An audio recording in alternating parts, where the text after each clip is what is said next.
네, 오늘은 시편 105편 12절 이상절 말씀을 중심으로 본향을 바라보는 나그네 은혜를 나누려고 합니다.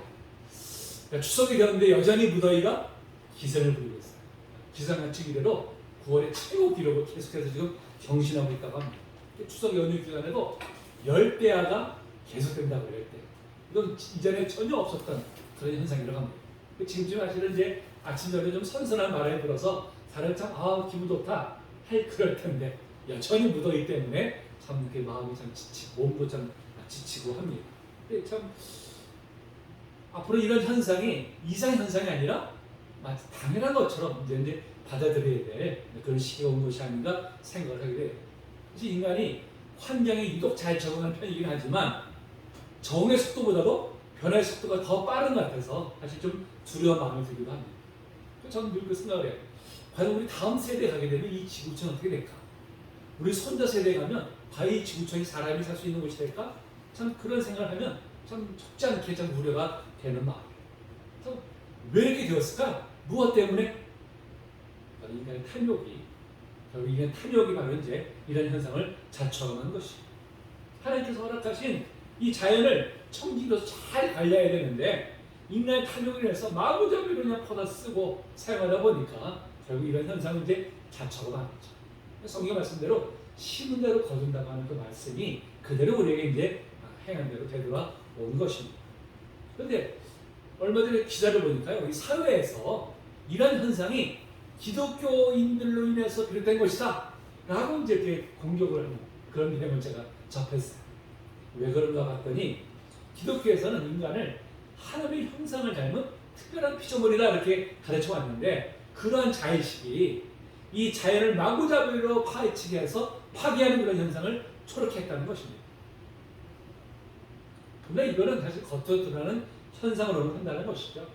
물론 인간은 하나님의 형상을 닮도록 피조된 특별한 피조물 존재들이죠. 우리에게 자연을 다스리라고 임무를 우리가 부여받았습니다. 근데 한편은 뭐예요? 이를 잘 관리하는 청지기로서의 사명을 부여받은 것이죠. 청지기로서. 하나님 뜻대로 잘 관리하는 청지기로 사명을 부여받았는데 그 사명을 우리가 망각한 채 이것이 마치 내 것이냐 사용하다 보니까 이런 현상은 이제 자초하고 만 것이죠. 그런 면에서 우리 그리스도인들부터 좀 탐욕을 버리고 모든 일이 좀 절제하는 생활을 해야 됩니다. 많은 것을 누리거나 편리한 것이 결코 좋은 것만은 아님에도 불구하고 그러한 것들만이 인간에게 행복을 가져다 주는 것으로 그를 생각하는 인식을 우리부터 먼저 바꿔야 됩니다. 그럼 아무리 많은 것을 빼고 있다 할지라도 소유가 행복을 가져오는 것은 결코 아니에요. 우리 주님만 있을 때만이 우린 참된 행복을 누릴 수 있는 줄로 믿습니다. 예. 자, 이제 어제부터 추석 연휴가 이제 시작되었습니다. 매마다 추석이면 뭐 많은 사람이 고향을 잘 떠나잖아요. 한 3천만 명이 이동한다고 그러죠. 3천만 명이. 뭐 어마어마한 아주 이제 사람들이 이제 고향을 찾아서 이제 떠납니다. 고향은 인간이 태어나 자란 곳이고 조형때부터 살아난 곳이잖아요. 한편은 이미 떠나보내고 또 떠나 다시 갈 수 없는 그런 공간이기도 하기 때문에 고향은 늘 생각하면 어떻습니까? 동심, 또 추억이 또 결부돼서 그리움으로 이제 우리 심령에 남죠. 이 그리움이 이제 회귀 본능을 불러일으켜서 명절 때만 되면 사는 사람들을 하여금 이제 고향을 찾도록 하는 것. 고향은 이제 고향을 떠난 사람들에게는 생각하면 어떻습니까? 왠지 모르게 좀 푸근한 마음이 들기도 하고 안정감을 주기도 하죠. 좀 평화로움을 주기도 하고 이상량으로 또 남아 있습니다. 그래서 독일의 철학자인 그 하이데거가 이렇게 얘기했어요. 인간의 모든 사유와 행위는 고향에 안주하고자 하는 내적 충동을 그 근저에 갖는다. 그런 의미에서 인간의 현존은 시적이면서 또 철학적이다. 왜냐하면 철학이란 결국 향수이며 귀향이기 때문이다 라고 말했습니다. 어쨌든 자이든 뭐 타이든 고향을 떠나서 낯선 타지의 삶의 뿌리를 내리고 살아가는 사람들에게 떠나는 고향은 자신의 모태이자 영원한 안식의 대상이 되는 것이죠.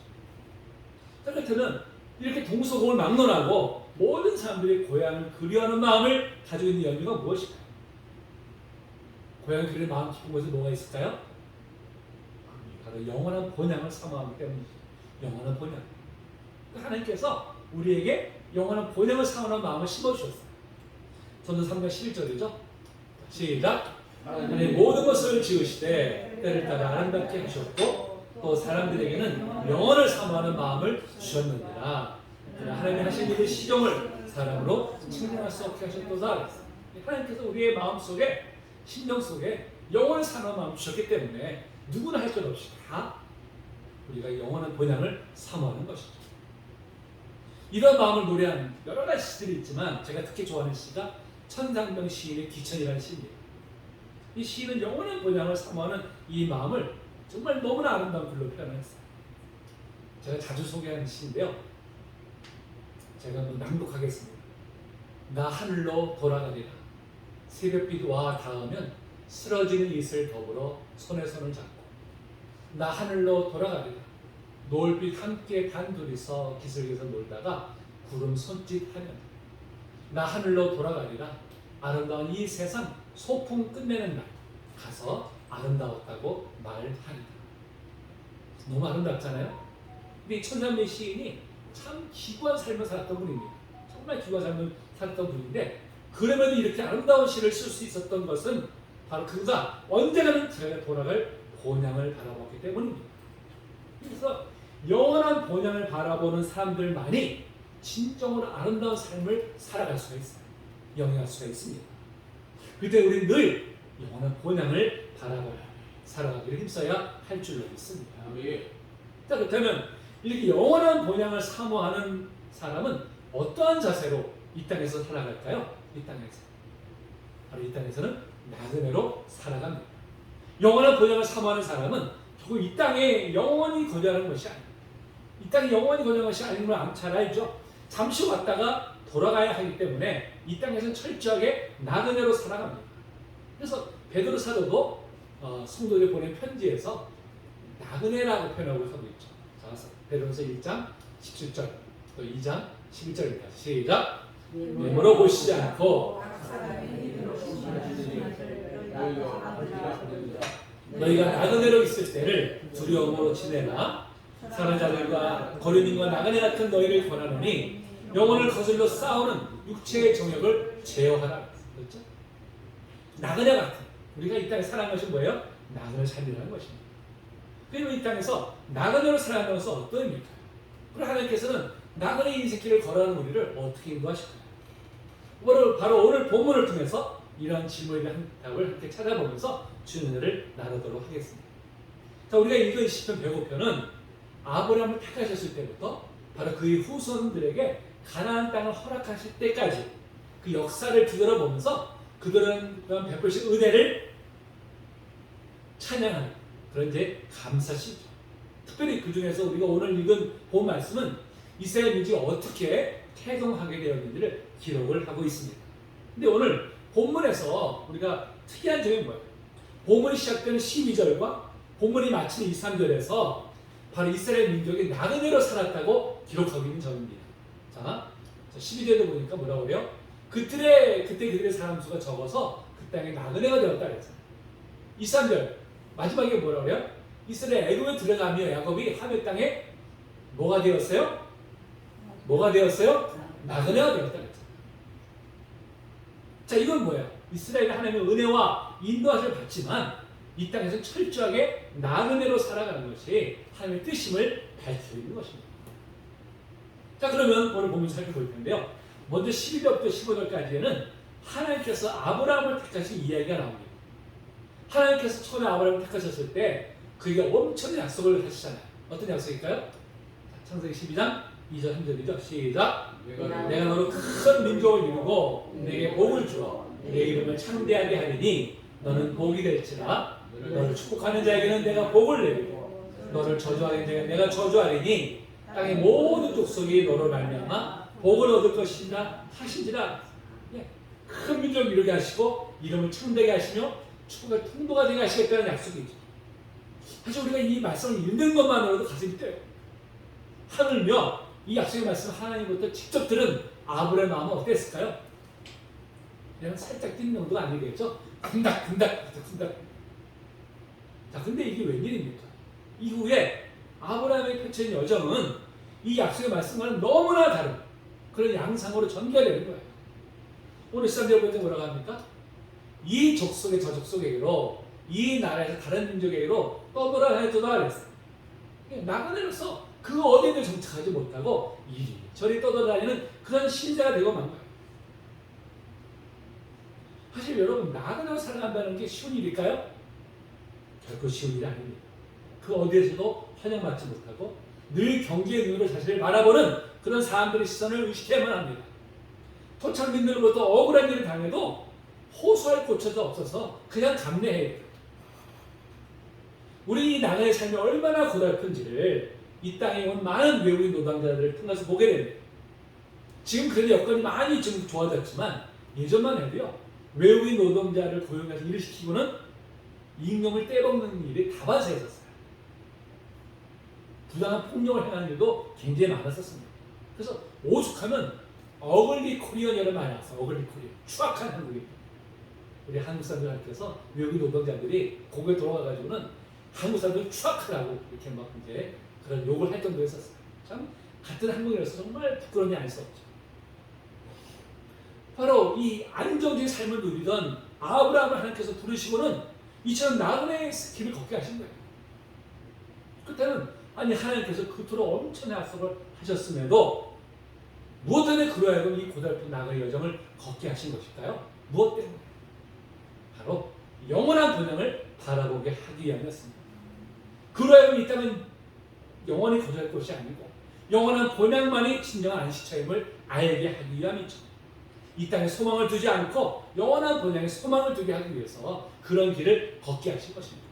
그래서 아브라함도 그 땅에 살아가면서 나그네로서 영원한 본향을 사모하며 살아갔다고 히브리서 기자는 말하고 있어요. 히브리서 16장 13절 14절입니다. 시작! 이 사람들은 다 믿음을 따라 죽었으며 약속을 받지 못하였으며 그들을 멀리서 보고 환영하며 또 땅에서는 외국인과 나그네임을 증언하였으니 그들이 이같이 말하는 것은 자기들이 본향 찾는 자임을 나타냅니다. 그랬어요. 그들이 왜 나그네의 길을 걸어갔어요? 본향 찾는 자임을 나타내기 위해서죠. 하나님께서 그들로 하여금 왜 나그네의 길을 걷게 하셨어요? 본향을 찾게 하기 위해서죠. 근데 우리나라 인생을 가르쳐서 이 나그네 삶이라고 하는 것은요, 성경에서만이 아닙니다. 하나님의 중심 없는 사람들도 인생을 가르쳐서 나그네 삶을 살아간다고 이렇게 노래를 해요. 우리가 너무 잘 알고 있는 노래잖아요. 최혜진 씨. 인생은 나그네. 인생은 나그네 길 어디서 왔다가 어디로 가는가. 근데 이 가사를 보면 인생은 나그네 길이라는 건 똑같은데 성류가 분명히 다른 점이 있죠. 뭐예요? 무엇이 다를까요? 그렇죠. 어디서 왔다 어디로 갔는지 모르는 것. 그 말하는 것 자체가 성경은 분명히 다른 거죠. 성경에 뭐라고 말씀하십니까? 우리가 어디서 왔다 어디로 간 존재가 아니라 하나님께로 왔다가 하나님께 돌아가는 존재라고 분명히 우리에게 말씀해 주고 있어요. 그것이 바로 세상 사람들과 분명히 다른 차이점입니다. 사실 정처시 떠돌아다니는 것만큼 힘든 일이 없어요. 어디를 가는지조차 모른 채 하루하루 살아간다는 게 얼마나 고달픈 일입니까? 그러나 우리는 비록 똑같은 나간을 살아갈지라도 우리가 돌아가야 될 것을 분명히 우리는 알고 있어요.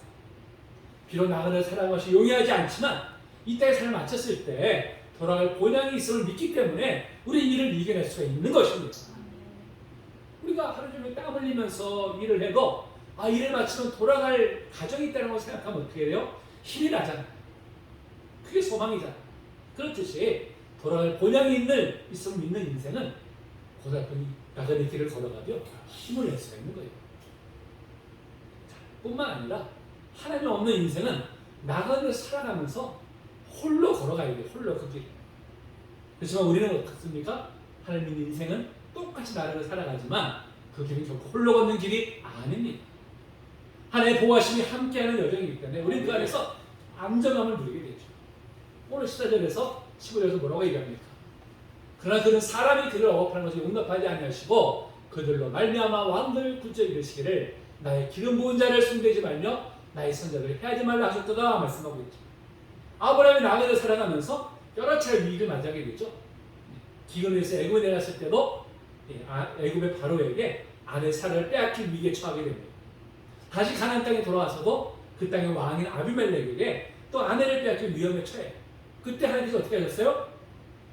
개입하셔. 친히 개입하셔가지고 그 위기에서 건져주십니다.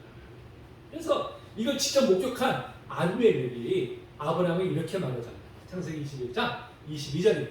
시작. 그때 아비멜렉과 그 군대 장관 비골이 아브라함에게 말하기를 내가 무슨 일을 하든지 하나님 너와 함께 계시도다. 이방인이 봐도 하나님이 정말 아브라함과 늘 함께 하시는구나, 그를 보호하시는구나, 그걸 깨달은 것이죠. 즉 하나님께서는 위기 때마다 친히 나타나셔서 건주신 은혜를 아브라함에 내려주셨습니다. 그런데 놀랍게도 이 은혜는 아브라함에 내려주신 것이 아니죠. 저와 여러분에게도 내려주셨고요. 지금도 내려주시고요. 앞으로도 내려주실 줄로 믿습니다. 이런 이 땅에서 남은 애로 살아가는 그걸 인생 길을 우리가 걸어가고 있지만 우리가 함께 하시고 도우시고 보호하시고 피할 길 열어주시는 하나님이 함께 계시기 때문에 우리 힘을 낼 수가 있어요. 그렇기 때문에 이 땅에서 가장 큰 복이 뭐예요? 뭐니 해도 뭐니가 아니라 하나님이 함께 하신 것입니다. 제가 그전에 수요일에 또 한번 예언을 드렸는데요. 언젠가 뭐 퀴즈 프로에 배우 신하균 씨가 출연을 했어요. 그러니까 이제 MC들이 질문했습니다. 만약 당신 옆집에 하나님이 이사 왔는데 당신이 딱 한 가지 기도를 들어주겠다고 한다. 그럼 뭘 구하겠는가? 하고 질문합니다. 그래서 신하균 씨가 이렇게 얘기를 해요. 제발 이사 가지 마세요. 사실 얼마나 고약하지 않겠어요. 배우로서 세계를 명성 얻게 해달라고 간구할 수도 있을 것이고 돈도 많이 벌게 해달라고 그렇게 간구할 수도 있을 텐데 그는 다른 어떤 것도 구하지 않고 오직 하나, 하나님의 자신이 곁에 있는 것, 이것이 가장 큰 소망이라고 밝힌 것이죠. 그분이 뭐 크리스찬인지 아닌지 모르겠습니다만은 참 우리 신앙과 너무 맞닿아 있잖아요. 그래서 저는 이 신하균 씨 답변을 제가 들으면서 이 찬양 가사가 떠올랐어요. 우리가 같이 한번 불러볼까요? 나 무엇과도 주님을 바꾸지 않으리 다른 어떤 은혜도 하지 않으리 오직 주님만이 내 삶의 도움이시니 주의 얼굴 보기 원합니다. 아멘. 무엇과도 다른 어떤 것도 구하지 않는다. 왜? 주님 한 번은 만족하니까. 그래서 시편 기자도 하나님이 가까이 함이 가장 큰 복이라고 노래했어요. 시편 73편 28절에 이렇게 말하죠. 시작. 하나님께 가까이 함이 내게 복이라. 내가 주 여호와를 나의 피난처로 삼아 죄 모든 행적을 전파하리이다. 아멘. 왜 하나님 가까이 복입니까? 나가 인생에 늘 함께 하시고 보호하시고 인도하시는 하나님에서 힘없기 때문에 그리고 우리를 반드시 목적지까지 인도하실 것이기 때문에 하나님 가까이 함이 가장 큰 복이라고 고백한 것이죠. 여러분 이 고백이 우리의 고백이 되길 원합니다. 아멘. 다른 어떤 은혜 구하지 않고 오직 하나님 나와 함께 하심이 저에게 가장 큰 고백입니다. 감사입니다. 그것이 가장 큰 복입니다. 고백하는 저희들 되시기를 축복합니다. 아멘. 자, 이처럼 하나님께서는 나그네 길을 걷는 당신의 백성들을 친히 보호하시고 인도하시지만 때때로 도저히 이해할 수 없는 길로 인도하실 때가 있어요. 오늘 본문 16절과 19절에서 바로 그런 하나님의 섭리를 말하고 있습니다. 자, 이 16절 19절까지 내용은 바로 요셉이 형들에 의해서 애굽으로 팔려간 그런 이야기죠. 바로 16절, 17절 바로 그것을 이제 말하고 있습니다. 자, 시편 기자는 그런데 뭐라고 얘기합니까? 요셉이 애굽으로 팔려간 것이 하나님께서 행하신 일이라고 밝히고 있어요. 분명히 형들이 요셉을 미워해서 행한 일이잖아요. 그런데 하나님께서 행하신 일이라고 밝힌 이유가 무엇일까요? 이는 무엇보다도 요셉 자신이 고백한 내용입니다. 창세기 45장 5절이죠. 시작. 당신이 나를 이곳에 팔았다고 해서 근심하지 마소서, 한탄하지 마소서. 하나님이 생명을 구원하시려고 나를 당신들보다 먼저 보내셨나이다. 요셉이 고백하는 거예요. 하나님이 나를 보내셨습니다. 사실 처음에 애굽으로 팔려갔을 때 당시만 해도 요셉으로서는 그 상황을 도저히 받아들일 수가 없었죠. 아마도 형들의 원망과 그리고 자신이 이렇게 노예로 팔려가도록 방치하시는 그 하나님에 대해서 아마 원망이 극도에 달했을 거예요. 그런데 시간이 지나서 자신이 애굽의 총리가 되고 가문에서 온 땅에 고통이 임할 때 이를 준비하게 해서 자신의 가족들을 살리시게 하심을 보면서 비로소 이 일들은 하나님께 친히 행하신 일이구나. 이걸 이제 비로소 깨닫게 된 것이죠. 사실 요셉의 노예로 팔려가서도요, 하나님이 함께 하심으로 그걸 형통케 하셨어요. 그런데 주인 아내가 끈질기게 막 유혹을 합니다. 요셉이 그걸 거절하잖아요. 그러다 끝내 모함으로 인해서 감옥에 갇히게 됩니다. 아니, 하나님 뜻대로 살아가려고 유혹마저 거절했는데, 아니, 돌아온 것이 뭐예요? 상이 아니라 모함이었고 감옥에 갇히는 일이었어요. 이런 상황에 처음에 되면 누구나 야, 이건 뭐 하나님 뜻대로 살려고 해봐야 아무 소용이 없네? 뭐 이런 생각이 들지 않겠어요? 그런데 그렇게 된 것에도 바로 하나님의 뜻이 있었던 것입니다. 오늘 19절에 보니까 그의 말씀이 단련하였도다 라고 말씀하고 있어요. 그 감옥에 들어가게 된 것도 그를 단련시키기 위한 하나님의 섭리였다는 것이죠. 자, 그 단련의 결과가 어떤 결과를 가졌을까요? 어떤 결과? 자, 21절, 22절에 뭐라고 말씀합니까? 그를 그의 집의 주관자로 삼아 그의 모든 소유를 관리하게 하고, 이것은 바로 이제 애국의 총리가 되었다는 뜻이죠. 그 다음에 22절에 보니까 그의 뜻대로 모든 신하를 다스리며 그의 지혜로 장로들을 교훈하게 했다고 했어요. 여러분, 애국의 총리가 되었을 뿐만 아니라 애국의 장로들을 교훈하는 위치에 오른 거예요. 당시 애국은 세계 최대 강대국입니다. 근데 애국의 장로라면 온갖 지혜가 출중했던 그런 사람들이었어요. 아니, 그런 장로들을 노예 출신이고 30세 약관에 불과한 요셉이 가르친 거예요. 그들을 교훈한 거예요. 아니, 어떻게 그럴 수 있었을까요? 어떻게? 자, 그가 감옥에 갇혀 있을 때 그 감옥이요, 왕을 측근해서 섬기던 신하들이 죄를 입어서 갇힌 곳이었어요. 요셉이 그들을 섬기면서 다들 그들로부터 온갖 애굽의 지혜를 배울 수가 있었던 것입니다. 국가를 경영하는 일부터 인간관계를 성공을 이끄는 방법까지 온갖 지혜를 그들로부터 터득할 수가 있었던 것이죠. 뿐만 아니라 고난의 과정이 그로 하여금 인생의 참된 지혜를 터득하게 한 것입니다. 여러분, 인생의 고난을 깊게 이 고난의 터널을 깊게 지나온 사람들일수록요, 인생의 깊이를 더 지니게 됩니다. 요셉이 바로 그랬던 것이죠. 그렇기 때문에 애굽의 장로들을 교훈하는 그런 위치에까지 오르게 된 것입니다. 이처럼 때때로 하나님께서 당신의 백성들을 이해할 수 없는 이 길로 인도하실 때가 있어요. 때로는 칠흑같이 정말 어둠으로 인도하시기도 하고요. 때로는 사방이 꽉 막힌 같은 곳으로 인도하실 때도 있습니다. 그러나 분명한 것은 뭐예요? 그렇게 인도하시는 분명한 뜻이 있다는 것이죠. 무엇보다도 그것조차도 합력해서 선을 이루신다는 것입니다. 로마서 8장 28절 말씀하죠. 자, 시작. 우리가 알거니와 하나님을 사랑하는 자, 곧 그의 뜻대로 부르심을 입은 자들에게는 모든 것이 합력하여 선을 이루느니라. 아멘. 여기서 모든 것이 뭐예요? 모든 것이 이해할 수 없는 고난이나 어려운 상황이나 때로는 우리의 잘못까지 바로 포함이 됩니다. 이 모든 걸 합력해서 궁극적으로 하나님의 뜻을 이루시고 또 우리를 다듬어 가르치죠. 그때 우리는 이런 하나님의 섭리를 굳게 믿어야 됩니다.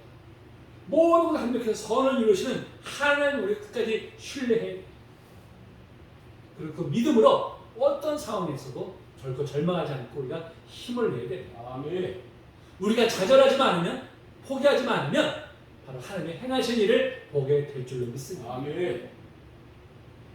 만약에 요셉이 자신의 처한 상황에 좌절해가지고 그냥 모든 걸 다 포기했다면, 아니면 스스로 목숨을 끊어버렸다면 어떻게 하나님의 뜻이 이루어질 수 있었겠어요? 그가 도저히 이해할 수 없고 받아들일 수 없는 상황이었음에도 하나님을 신뢰하면서 끝까지 참고 견디었기 때문에 하나님의 뜻을 깨닫고 이를 이룰 수가 있었던 것입니다. 우리도 요셉처럼 어떤 상황 속에서도 하나님의 섭리를 믿고 인내할 때 바로 모든 걸 합력해서 선을 이루시는 하나님의 역사를 보게 될 줄로 믿습니다. 아멘. 자, 이렇게 요셉을 먼저 애굽으로 보내신 하나님께서 이제 요셉의 가족 모두를 다 애굽으로 인도하시죠. 자, 그것이 오늘 23절 말씀입니다. 자, 하나님께서 이스라엘이 가나안 땅에 계속 거주하게 되면 그 수가 적기 때문에 가나안 족속과 동화되어서 끝내 소멸될 것임을 아셨어요. 그렇기 때문에 그들을 애굽으로 인도하셔서 큰 민족으로 성장에까지 그곳에 머물게 하신 것이죠. 이를 위해서 요셉을 먼저 애굽의 노예로 팔려가게 하신 것입니다. 자, 이제 요셉은 바로에 이어서 애굽의 2인자가 되었어요. 애굽을 살린 구원자로서 그의 위상은 가히 하늘을 찌를 정도였습니다. 그의 권세에 힘입어서 애굽으로 내려간 이스라엘은 무엇 하나 정말 부족한 것이 없었어요. 이제 비옥한 땅에서 아무런 걱정 없이 모든 것을 누리기만 하면 돼요. 그런데 자, 시편 기자가 뭐라고 얘기합니까? 야곱이 함의 땅에서 나그네가 되었다라고 이제 노래합니다. 모든 것이 풍족한 곳에서 요셉의 권세를 힘입어서 오랜 세월 정착할 수 있게 되었음에도 결코 애굽이 영원히 정착할 것이 아니라 언젠가는 그것을 떠나야 되고 그때까지 나그네로 살아야 함을 이제 말한 것이죠. 사실 야곱도 나그네로서 너무나 험난한 여정을 살았던 사람이죠. 그래서 그가 바로의 앞에 섰을 때 이런 고백을 하잖아요. 창세기 47장 9절입니다. 시작. 야곱이 바로에게 아뢰되 내 나그네 길의 세월이 130년이니라 내 나이가 얼마 못되니 우리 조상의 나그네 길의 연조에 미치지 못하나 험악한 세월을 보내었나이다. 자기 삶을 그 뭐라고 그래요? 나그네 길을 살았는데 너무나 험악한 세월을 보냈다는 거예요. 너무 힘든 세월을 보냈다는 것입니다. 그런 삶을 산 사람들이 바라는 것은 뭐예요? 이제 안락한 삶을 누리는 거잖아요. 이제 더 이상 또 방황하지 않고 험난한 삶을 보내지 않고 이제 편안하게 살았으면 하는 것이 사실 간절한 바람 아니겠습니까?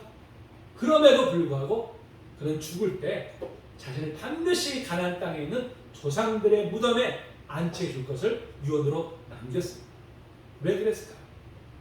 이는 모든 것이 풍족한 애굽이지만 그럼에도 결코 그것은 자신을 영원토록 거주할 것이 아니라 단지 나그네로서 잠시 머물 곳임을 알고 있었기 때문에 그런 유언을 남긴 것이죠. 그리고 그 후손들로 하여금 이를 명심해서 언제든지 애굽을 떠나서 하나님의 인도하신 곳으로 떠나야 함을 나그네임을 깨닫게 하기 위해서 그런 유언을 남긴 것입니다. 야곱이 얼마나 철저하게 나그네 정신으로 살아가는지, 그럼 죽을 때까지도 자신들은 나그네임을 바로 이제 고백한 것입니다.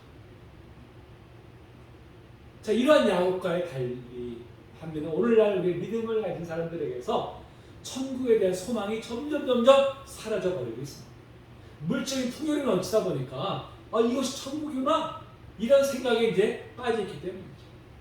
어떤 사람들은 심지어 천국에 들어가면 여기는 낫겠어? 여기가 천국이지 뭐. 이렇게 많은 사람들이 있습니다. 그럼 우리가 이 땅에서 아무리 많은 것을 수하고 있다 할지라도 주님이 부르시면 언제든지 다 내려놓고 떠나가야 돼요. 왜? 우리는 나그네로 왔기 때문이죠. 그러면 우리는 어리석게도 더 많은 것을 소유하는 것에 우리가 인생을 걸고 있지 않습니다. 요즘 그런 풍경 보기 어렵지만 예전에는 동네 아이들이 이제 학교 운동장에서 늦게까지 놀곤 했잖아요. 아이들이 자주 하는 놀이가 뭐예요? 땅땅 먹기 놀이였어요. 땅땅 먹기 놀이. 서로 막 땅을 더 자기가 갖겠다고 막 이제 서로 놀이를 합니다. 기억나시죠? 서로 막 더 많은 땅을 차지하기 위해서 막 기를 쓰지만 엄마들이 나와가지고 얘들아 이제 그만 놀고 저녁 먹어야지 하면 어떻게 돼요? 다 내려놓고 다 자기 집으로 돌아갑니다. 다 자기 집. 여러분 이 광경이 우리가 똑같아요. 우리가 이 땅에서 아무리 많은 것을 소유하려고 몸부림을 쳐도 주님께서 이제 됐으니 그만하고 돌아오렴 하시면 믿음없이 다 내려놓고 우리 집으로 돌아가야 됩니다. 아멘. 여러분 그것이 바로 나그네의 삶이 아니겠습니까? 그래도 우리가 이 땅의 것을 마음을 빼앗겨서 본향에 대한 사모하는 마음이 우리가 잃어버린 것은 아닐까요? 이런 우리의 마음을 깨우는 찬양이 있습니다. 믿음이 없이는 이런 찬양인데요. 참 은혜가 된 찬양입니다. 제가 부르지는 않고요. 가사만 먼저 보겠습니다. 주님 제 마음이 너무 둔해서 주님을 볼 수 없습니다. 이 땅에 속하여 이 땅만 보다가 주님 손을 놓쳤습니다. 나는 나그네로 왔는데 왜 주저앉게 되었나? 나는 청지기인데 언제부터 내 삶의 주인이 되어버렸나? 믿음이 없이는 기쁘시게 못하나니 고된 수고를 다 헛될 뿐이라 믿음이 없어서 우리는 삶의 모든 자리에 다시 주님을 기다립니다. 참 은혜되는 찬양이잖아요. 오늘 본문의 내용과 너무나 맞닿아 있는 그런 찬양이에요. 나는 나그네로 왔는데 이 땅에 자꾸 주저앉으려고 청지기의 사명을 누려 왔는데 마치 내 것이냐? 내가 누리려고. 그것이 여러분 우리의 신앙의 현주소는 없이 아니냐는 것입니다. 우리는 나그네죠. 본향을 사모하는 믿음을 우리가 회복해야 됩니다. 우리 이 땅에서 나그네를 살아가고 있죠. 그러니까 정천 나그네 길이 아닙니다. 돌아갈 본향입니다. 그것은 주님께서 우리를 맞이할 준비를 하고 계세요. 나그네 살아가는 것이 정말 고단할 때도 많지만 돌아갈 본향이 있고 우리를 기다리신 주님이 계시기에 우리는 소망을 가지고 나아갈 수가 있습니다. 아멘. 그때 주님께서 친히 우리를 품에 안아주시고 우리 눈에서 눈물을 씻어주실 것이고 영원한 안식처로 인도해 주실 줄로 믿습니다. 그날까지 오직 영원한 본향을 바라보는 믿음으로 전진합니다. 저와 여러분 되시기를 주님의 이름으로 축복합니다. 아멘. 찬양하시고